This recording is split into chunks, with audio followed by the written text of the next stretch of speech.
बिस्मिल्लाहिर्रहमानिर्रहीम। अस्सलाम वालेकुम बच्चों।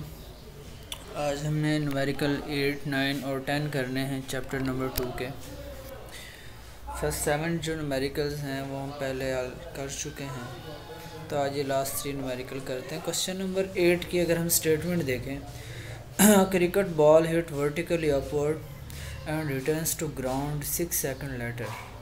Calculate maximum height and initial velocity of the ball. एक क्रिकेट बॉल को वर्टिकली अपवर्ड थ्रो किया गया है और वो बॉल 6 सेकंड के बाद वापस ज़मीन पर आ जाती है। बॉल 6 सेकंड बाद वापस ज़मीन पर आ जाती है। हमसे क्वेश्चन में कहा गया है कि बॉल की मैक्सिमम हाइट, कितनी हाइट तक जो बॉल है वो वर्टिकली अपवर्ड जाएगा, वो अपनी मैक्सिमम हाइट हमने कैलकुलेट करनी है और initial velocity of the ball calculate करनी है। तो 2 चीज़ें कैलकुलेट करनी है हमने। अच्छा, अब इसको हम सॉल्व करते हैं। तो इसमें देखें, अगर हम देखें कि डाटा क्या हमें गिवन है, अगर हम बात करें तो इसमें हमें गिवन है फाइनल वेलोसिटी एक तो 0 है। अच्छा, ये हमें कैसे पता चला कि फाइनल वेलोसिटी 0 है? क्योंकि जो बॉल है वो वापस रिटर्न्स टू ग्राउंड, बॉल जो है वो ग्राउंड पर वापस आ जाती है, ठीक है, इस वजह से उसकी फाइनल वेलोसिटी 0 है। दूसरी बात ये कि जो ग्रेविटेशनल एक्सेलरेशन जी है उसकी वैल्यू कितनी होती है, 10 लेते हैं हम। फिर time in which ball returns, कितने टाइम में जो है वो बॉल रिटर्न हो रहा है, वो 6 सेकंड टाइम गिवन है। फाइंड क्या क्या करना है बच्चों? मैक्सिमम हाइट फाइंड करनी है और इनिशियल वेलोसिटी फाइंड करनी है। तो आइए हम सोल्यूशन की तरफ आते हैं। As time taken to return the ground 6 second. अब देखें, जो बॉल है ना वो 6 सेकंड बाद ज़मीन पर आता है। अगर यहाँ से हम एक बॉल को फेंकें, ठीक है, अगर इधर से हम बॉल को थ्रो करते हैं, बॉल पहले अपवर्ड जाएगा, फिर बॉल जो है वो वापस नीचे की तरफ आता है। तो जितना टाइम बॉल को अपवर्ड ऊपर की तरफ जाने में लगेगा, ठीक है, अपवर्ड मोशन में जितना टाइम बॉल लेता है उतना ही टाइम वो डाउनवर्ड मोशन में लेगा और नीचे आने में भी उसको उतना ही वक्त दरकार होगा। तो जब टोटल टाइम 6 सेकंड है तो सिर्फ अगर एक साइड का टाइम निकालें तो वो कितना आ जाएगा? 3 सेकंड आ जाएगा। First equation of motion v f is equal to we i plus a t. अब यहाँ से हमने वैल्यू निकालेंगे हम, ठीक है। अब देखें इसकी वैल्यू किसकी निकालनी है हमने? वी आई की इनिशियल वेलोसिटी चूँकि हमने फाइंड करनी थी, तो इनिशियल वेलोसिटी की वैल्यू निकालेंगे। अब देखिए इधर ये 10 जो है -10 मल्टीप्लाई हो रहा है 3 से, तो -30 हो जाएगा। 30 माइनस हो रहा है, दूसरी तरफ ले जाएं प्लस हो जाएगा। तो वी आई की वैल्यू आ गई 30 मीटर पर सेकंड। दूसरी चीज़ जो फाइंड करनी है वो है हाइट। तो हाइट के लिए हम करेंगे second equation use, h is equal to we i t plus half g t का स्क्वायर। ओके, वी आई की वैल्यू क्या है? गिवन है। अब टाइम की वैल्यू भी गिवन है और ये जी की वैल्यू हमें गिवन है, कितनी है? 10 है लेनी। लेकिन चूंकि बॉल अपवर्ड जा रहा है ना, अपनी हाइट फाइंड कर रहे हैं, तो बॉल कितनी हाइट पर जा रहा है, अपवर्ड मोशन की हम बात कर रहे हैं। तो जब कोई बॉडी अपवर्ड मूव कर रही हो तो जी की वैल्यू क्या लेते हैं हम? उसके लिए नेगेटिव लेते हैं। तो ये वैल्यूज़ हमें गिवन है। तो आइए हम वैल्यूज़ पुट करते हैं। अब हमने जब वैल्यूज़ पुट की हैं, h is equal to we आई की value 30 time 3 second plus half, G की वैल्यू -10 और ये टी का स्क्वायर आ गया। ओके, देन हमने सॉल्व किया। 33 से 90, माइनस का सिंबल है ये, और ये हमारे पास 3 का स्क्वायर 9, 10 से मल्टीप्लाई किया -90 डिवाइड बाई 2, 90 को 2 पर डिवाइड करें 45, हाइट आ गई 45। तो रिजल्ट हमारा आ गया, मैक्सिमम हाइट जो है वो 45 है और इनिशियल वेलोसिटी कितनी है? 30 मीटर पर second. Okay, question number 9.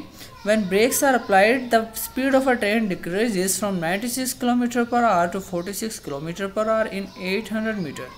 How much further will the train move before coming to rest? अब इसकी कंडीशन कुछ इस तरह से है कि एक ट्रेन जो है ना वो मूव कर रही थी, उसकी स्पीड 96 थी। तो जब हमने ब्रेक्स अप्लाई की तो यहाँ से 96 से स्पीड डिक्रीज़ होकर कितनी रह गई? 48। और इस दौरान ट्रेन ने 800 मीटर डिस्टेंस कवर किया। फिर लेकिन यहाँ पर बात ख़त्म नहीं हुई, फिर 48 से मज़ीद डिक्रीज़ होते होते उसकी स्पीड हो गई 0। लेकिन 48 से 0 तक जाने में कितना जो है डिस्टेंस कवर किया, कितना डिस्टेंस कवर करेगी? देखें, 96 से 48 तक आने में तो हमें पता है कि वो जो ट्रेन है उसने 800 मीटर का डिस्टेंस कवर किया है। लेकिन 48 से 0 किलोमीटर पर आवर तक स्पीड जाने में जितना डिस्टेंस कवर करेगी वो हमने कैलकुलेट करना है। ओके, हम इसको सॉल्व करते हैं। वी आई की वैल्यू गिवन है 96 किलोमीटर पर आवर, इसको मीटर पर सेकंड में कन्वर्ट करना है। तो ये कन्वर्जन हमने पहले पढ़ चुके हैं, पहले न्यूमेरिकल में, ये आप लोगों ने खुद करनी है। तो वी आई की वैल्यू आ जाएगी 26.67। इस तरह वी एफ की वैल्यू 48 है, वी एफ की वैल्यू आ जाएगी 13.3। अच्छा, इसको मैं आपको बता देता हूँ आपने करना कैसे। 48 किलोमीटर पर आ रहे हैं ना, तो आपने क्या करना है, 48 को हम मल्टीप्लाई करेंगे 1000 से, क्योंकि 1 किलोमीटर में 1000 मीटर होते हैं और डिवाइड करेंगे 3600 से, तो 48 को मल्टीप्लाई करें 1000 से, डिवाइड करें 3600 से, तो 13.33 आता है। वी एफ की वैल्यू गिवन है, डिस्टेंस गिवन है, फाइंड क्या करना है, एक्सेलरेशन फाइंड करना है हमने। अच्छा ये ना पहले पार्ट के लिए एक्सेलरेशन फाइंड करेंगे हम, क्योंकि उसने क्वेश्चन में क्या हमें हिंट गिवन है कि ओ एक्सेलरेशन जो है ना रिटार्डेशन वो यूनिफॉर्म है, यूनिफॉर्म रिटार्डेशन से। तो जितना अगर यूनिफॉर्म रिटार्डेशन है तो 96 से 48 तक जो रिटार्डेशन होगा वही रिटार्डेशन 48 से 0 तक भी होगा। तो अगर हम इस डाटा से पहले पार्ट के लिए अगर हम रिटार्डेशन फाइंड कर लें तो उसी रिटार्डेशन को हम सेकेंड पार्ट के लिए भी यूज़ कर सकते हैं। तो चले आइए हम रिटार्डेशन या एक्सेलरेशन फाइंड करते हैं इस पार्ट 1 के लिए। एक्सेलरेशन फाइंड करेंगे। एक्सेलरेशन फाइंड करने के लिए क्या करना है हमने, अब इसमें क्या आ जाएगा कि using third equation of motion, third equation हमने यूज़ की। थर्ड इक्वेशन क्या होती है, 2s = vf² - vi²। Values put कर दें, वैल्यूज़ पुट की हमने 2, एक्सेलरेशन फाइंड करना है, s की वैल्यू पुट की 800, vf की वैल्यू पुट की उसका स्केयर लिया, vi की वैल्यू का स्केयर लिया हमने। ओके 800 को 2 से मल्टीप्लाई किया 1600 एंड देन हमने स्केयर्स ओपन किए तो ये वैल्यूज़ 13.33 का स्केयर आ गया 177.7 और 26.67 का 711.29। अच्छा ये वैल्यूज़ आ गई स्केयर्स की बच्चों। तो अब क्या करना है, अब इनको हम फर्दर सॉल्व कर लेते हैं कि इसको हम पहले माइनस कर लें, जो आंसर आएगा फिर 1600 मल्टीप्लाई हो रहा है तो इधर आके डिवाइड हो जाएगा, क्योंकि हमें जो वैल्यू कैलकुलेट करनी है वो एक्सेलरेशन की वैल्यू हमें चाहिए, तो ए को सेपरेट आउट करेंगे। ओके स्टूडेंट्स, तो अब देखें 1600 मल्टीप्लाई बाई ए, इनको हमने सॉल्व कर लिया तो -533.6 आ गया। अब 1600 मल्टीप्लाई हो रहा है, इधर आगे होगा डिवाइड, तो जब हमने डिवाइड किया तो एक्सेलरेशन की वैल्यू आ गई -0.33 मीटर पर सेकंड। ओके अब सेकंड पार्ट के लिए अब हमने डिस्टेंस कैलकुलेट करना है, तो डिस्टेंस कैलकुलेट करेंगे जब, तो उसके लिए क्या होगा कि अब जो पहले फाइनल वेलोसिटी हमने ली थी वो इनिशियल वेलोसिटी बन गई है और फाइनल वेलोसिटी हो गई है 0। एक्सेलरेशन गिवन है, रिक्वायर्ड क्या डिस्टेंस फाइंड करना है। Solution third equation again use करेंगे, थर्ड इक्वेशन यूज़ करेंगे, लेकिन इस दफ़ा हमारे पास एक्सेलरेशन की वैल्यू हमें गिवन है जो कि है -0.33। फाइंड क्या करनी है, एस की वैल्यू।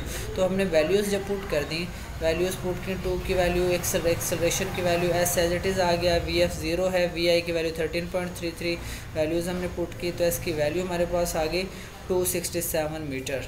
तो ये हमारा रिज़ल्ट है कि जो इसकी वैल्यू है वो 267 मीटर जो है ट्रेन कवर करेगी before stop. Question number 10 last है न्यूमेरिकल इस चैप्टर का, इसमें गिवन है in above problem. Question number 9 की ही मीन्स जो स्टेटमेंट है उसी स्टेटमेंट को यूज़ करते हुए आपने बताना है कि ट्रेन स्टॉप होने में कितना टाइम लेगी, कितना वक्त लगेगा ट्रेन को कम्प्लीटली स्टॉप होने में। तो चलें हम इसके लिए टाइम निकालते हैं। अब चूँकि क्वेश्चन नंबर 9 में हमें वैल्यूज़ गिवन है, वी आई और वी एफ की हमें वैल्यूज़ गिवन है। वी आई 96 के ट्रेन हम मोशन 96 से स्टार्ट करते हैं और फाइनली वो रेस्ट पर आ जाती है, तो वी एफ की वैल्यू हम लेंगे 0। एक्सेलरेशन हमें गिवन है -0.33। फाइंड क्या करना है, टाइम की वैल्यू फाइंड करनी है। तो अब फर्स्ट इक्वेशन यूज़ करेंगे, वी एफ = vi + at। यहाँ पर वी एफ की वैल्यू 0 है, वैल्यूज़ हम पुट करेंगे, वी आई की वैल्यू है 26.67, एक्सेलरेशन की वैल्यू है -0.33 और टाइम की वैल्यू हमें कैलकुलेट करनी है। तो ये इधर देखें, अब एक क्या करना है आपने, ये प्लस हो रहा है, इधर आके हो गया माइनस और ये मल्टीप्लाई हो रहा है। अब टाइम की वैल्यू हमें चाहिए तो -0.33 इधर आके डिवाइड होगा, तो जब हमने डिवाइड किया तो टाइम की वैल्यू आ गई 80 second. The time taken by the train = 80 second. तो ट्रेन को 80 सेकेंड रिक्वायर्ड होंगे कम्प्लीटली रेस्ट में आने के लिए। ओके स्टूडेंट्स, ये ख़त्म हो गया आपका चैप्टर 2 का न्यूमेरिकल। नेक्स्ट हम नेक्स्ट चैप्टर स्टार्ट करेंगे, चैप्टर नंबर 3। तो आज के दिन में अब आपने ये नोट कर लेने अपने न्यूमेरिकल्स जो हैं, ठीक है, इसकी कॉपीज़ आपने कंप्लीट कर लेनी है, नीट कॉपीज़। ओके बच्चों, अल्लाह हाफिज़।